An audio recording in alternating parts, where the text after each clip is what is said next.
Bueno, esta vez en general somos el grupo 10 y vamos a explicar el laboratorio 2. Los integrantes son Mauricio Bernoulli y William Mendocilla.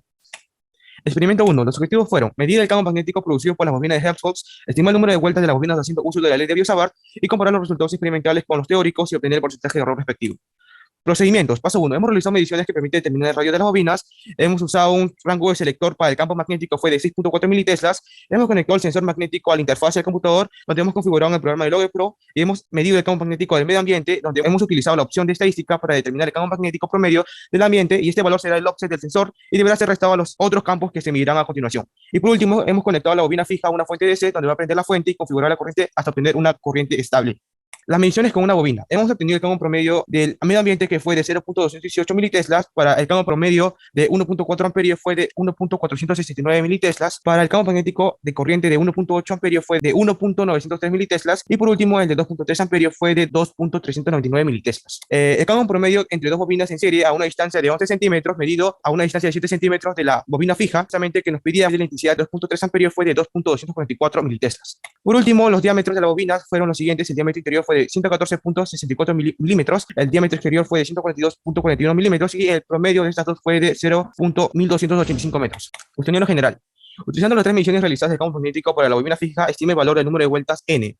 Bueno, como podrán ver acá, el campo magnético en el centro de una espiral circular de radio R debido a una corriente que circula a través de ella es la siguiente, como podrán ver ahí, y eso fórmula hemos utilizado para estas tres intensidades, donde hemos obtenido para la primera el número de vueltas de 107.297 vueltas, para la intensidad 2, 108.108 vueltas y para la intensidad 3, 106.658 vueltas, donde el promedio fue de 107 vueltas. Ahora, utilizando el valor n hallado en el ítem previo, determinar el valor teórico del campo magnético a una instancia D de la bobina fija y comparar este resultado con el valor medido y haya el porcentaje de error experimental respecto al valor teórico. Para ello, el campo magnético producido por una espiral circular de radio R en un punto de su eje es la siguiente, como pueden ver en esta fórmula, y eso lo hemos relacionado justamente a una intensidad de 3, que fue de 2.3 amperios y un número de vueltas de 107, y donde hemos obtenido un valor de 2.216 militeslas, y calculando el porcentaje de error del campo venido de 2.244 militeslas fue de 1.263% de porcentaje de error.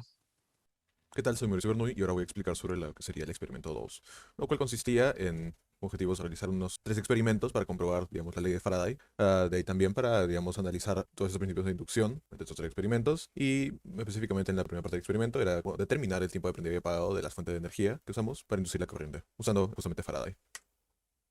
El procedimiento consistió en conectar el sensor de corriente a la bobina móvil, configurar el Logger Pro para que muestre 10.000 muestras por segundo, y de ahí, digamos, acercar lo más posible las bobinas. Conectamos la fuente de corriente directa a la bobina fija, encendemos la fuente, le ponemos una corriente 3, que en nuestro caso era una corriente de 2.3 amperios. Y acercar las dos bobinas, pues empezará la toma de datos. Lo que tuvimos que hacer fue apagar la fuente, prender la fuente, sucesivamente esperando un intervalo de tiempo entre el apagado y el prendido. Lo que observamos fue, digamos, los picos en las gráficas por este cambio en el campo. Se hizo al final, digamos, 5 pruebas de prendido y apagado. Las mediciones se guardaron y bueno, posteriormente esas se analizaron en la parte de cálculo. Y al final se pide que se realizan los experimentos adicionales que vamos a explicar un poco más adelante. Sobre las gráficas de apagado y encendido de la fuente, tenemos acá la gráfica de Logger Pro, donde podemos ver el apagado inicial, seguido por el prendido de la fuente. Y a su costado podemos ver unas gráficas hechas usando Python, donde podemos ver más precisamente los puntos, digamos, máximos de la corriente inducida en cada caso. Tenemos para el apagado 1 y prendido 1, el siguiente intento. Tenemos para apagado 2, apagado 3 y prendido 3. Queda de notar de que hubo un pico erróneo, pero que era un dato así bien específico, por lo cual se puede usar igualmente los datos de la gráfica. Acá tenemos el cuarto y quinto apagado y el cuarto y quinto prendido, de la misma manera. Y ahora, asegurando esos 5 intentos, lo que podemos hacer es conseguir el valor promedio de la corriente inducida de apagado y también el valor promedio de la corriente inducida de prendido,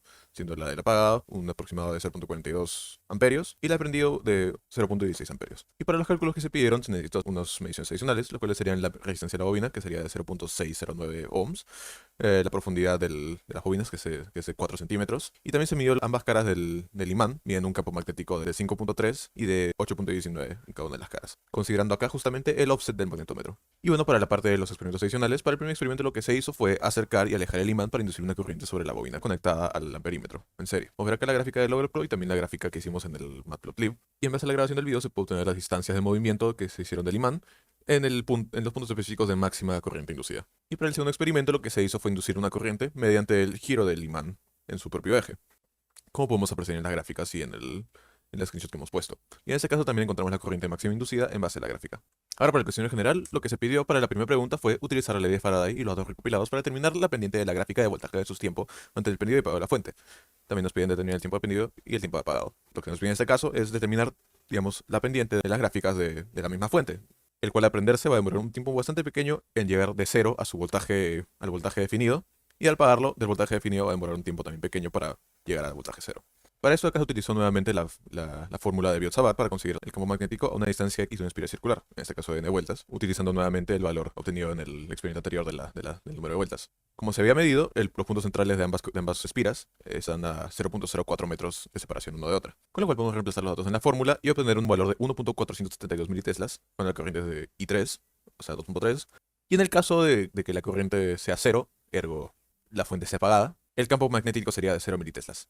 Con estos dos valores podemos obtener el delta de B, lo que nos permite después reemplazarlo en la fórmula de Fermi inducida, la cual, como sabemos, sigue la ley de Faraday y se aproxima como el número de vueltas por el área de la espira por el diferencial del B sobre el diferencial del tiempo. Y esto lo vamos a relacionar con el promedio de corrientes inducidas por el prendido y apagado, dividiéndolo sobre la resistencia de la bobina, la cual, como hemos calculado antes, es de 0.609 ohms. Reemplazando tanto en la corriente inducida promedio en el apagado y en el prendido, podemos obtener el diferencial de tiempo promedio para ambos casos, siendo el apagado 7.950 por 10 a la menos 3 segundos y en el prendido de 2.6039 por 10 a la menos 2 segundos. Como sabemos que la fuente, al tener una corriente de 2.3, genera un voltaje de 1.4, podemos también obtener los diferenciales de voltaje del apagado y del prendido, el cual en el apagado sería menos 1.4 voltios y en el prendido de 1.4 voltios. Con lo cual podemos construir finalmente lo que sería la pendiente de prendido y apagado, obteniendo una pendiente de menos 166.101 voltios por segundo en el apagado y 68.661 voltios por segundo en el prendido de la fuente. Y poniéndolo de manera más clara, en una gráfica estimada, podemos ver cómo serían las pendientes de la fuente, en sus tiempos definidos de prendido y apagado. Ahora para la segunda pregunta, lo que nos piden es comparar los dos métodos que usamos para medir la corriente inducida y determinar en cuál de estos dos se obtuvo mayor FEM. Como podemos ver en el primer experimento, lo que se hizo fue mover el imán de manera translacional, acercándolo y alejándolo periódicamente de la bobina. Como mostramos en el procedimiento hace un momento, lo que hicimos acá fue medir, digamos, el punto máximo de corriente en la gráfica, usando Matplotlib y obteniendo el valor más preciso que podamos, el cual en este caso era de 0.05 amperios, lo cual vamos a multiplicar por la resistencia de 0.609 ohmios para obtener un voltaje de 0.30318 voltios, de FEM inducida. Y para hacer un experimento lo que se hizo fue coger el imán y hacerlo rotar con una mano a una distancia bastante cercana de la espira, lo cual logra generar una corriente inducida sobre la espira. Basándonos otra vez en la gráfica, la corriente máxima que se detectó durante la rotación del imán fue de 0.0995 amperios, lo cual multiplicándolo nuevamente por la resistencia de la bobina nos da una FEM inducida máxima de 0.0661 voltios.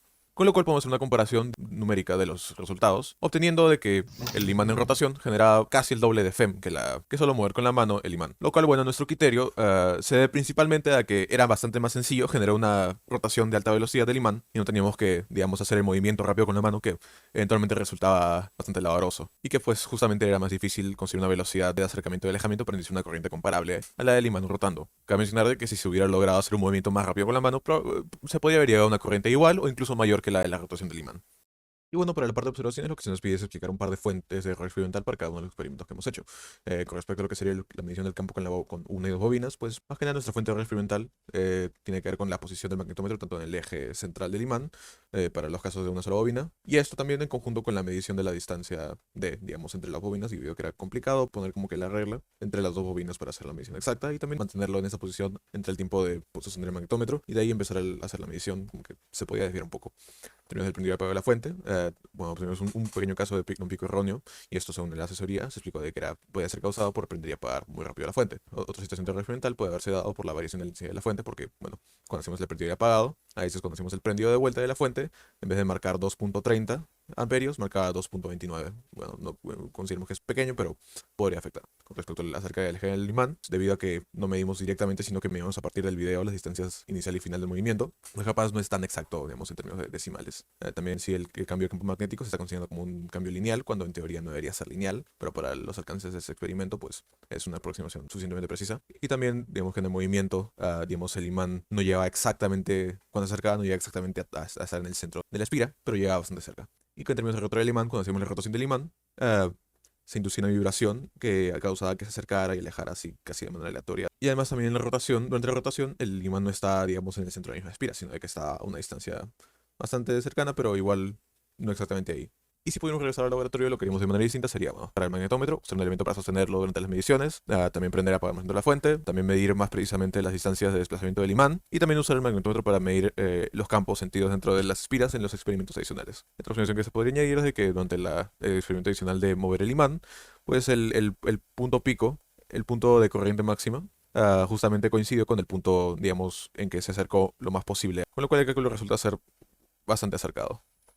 Para la primera pregunta del cuestionario específico, lo que se nos pidió fue encontrar la velocidad máxima de acercamiento y alejamiento en base a las mediciones que hicimos para el desplazamiento del imán. Para lo que usamos el campo magnético del imán en la cara en la que se acercó, que es de 5.681 militeslas. Tenemos el diferencial de B y relacionamos esto con la forma de fuente inducida, lo cual si multiplicamos arriba y por abajo por el diferencial de distancia, podemos obtener lo que sería la velocidad, tanto en el acercamiento como en el alejamiento, dividiendo sobre la resistencia de la bobina, tanto para el acercamiento como para el alejamiento, despejando la variable de diferencial de tiempo, usando las corrientes máximas de acercamiento y de alejamiento.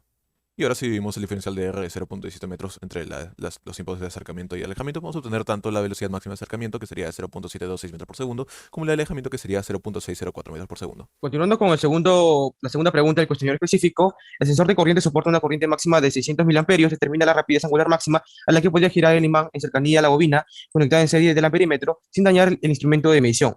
El promedio de ambas caras nos salió 6.7895 militeslas. Luego la fe inducida por un flujo del campo magnético con una rapidez angular sobre una espira con n vueltas y un área en un tiempo t se calcula de la siguiente manera, como podrán ver ahí, y la fe inducida máxima se calcula como la velocidad angular por el número de vueltas, por el campo magnético y por el área, donde la fe inducida máxima entre resistencias de la bobina es igual a la corriente inducida máxima y obviamente en valor absoluto. Ahora, despejando la rapidez angular máxima y usando ya los valores previos calculados, nos arrojó un valor que la velocidad angular máxima es de 38.784 radianes por segundo. Y por último, en las conclusiones, se logró utilizar las leyes de Biot-Savart para estimar el número de vueltas de una espira, luego comparando los valores experimentales con los cálculos teóricamente obteniendo un margen de error relativamente bajo. Se logró comprobar la ley de Faraday explicando las tres diferentes métodos de inducción electromagnética, logrando determinar el comportamiento del voltaje de la fuente en base a la fe inducida por el prendido y apagado de una espira. Y posteriormente, interpretando los resultados de los experimentos adicionales para determinar cuál de las dos logra generar mayor fuerza electromotriz, también relacionándolos con la rapidez de su movimiento y de su rotación.